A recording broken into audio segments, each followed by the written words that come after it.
High বন্ধুরা, কি করছো? শুভ সকাল।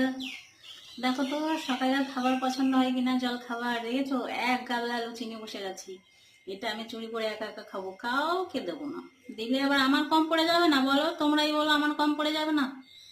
বাড়িতে কেউ নেই, এই সুযোগেই করেছি। একা একা ইচ্ছা মতো খাবো, ঠিক করেছি না? দেখবে, এই দেখো কত বড় বড় লুচি, দেখেছো? আর এখানে আছে আলুর সবজি। এটা কি বলো তো, আজকে আমার মায়ের কথা খুব মনে পড়ছে। কেন বলো তো? এরকম লুচি করতো, ওরকম আলুর সবজি করতো, করে নিয়ে ঠাকুরনগর নিয়ে যেত আমাদের। আর ঠাকুরনগর ঘুরে টুরে একটা ছায়া জায়গায় বসে ওইখানে খেতাম।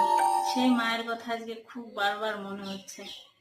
খুব মিস করছি আমার মাকে।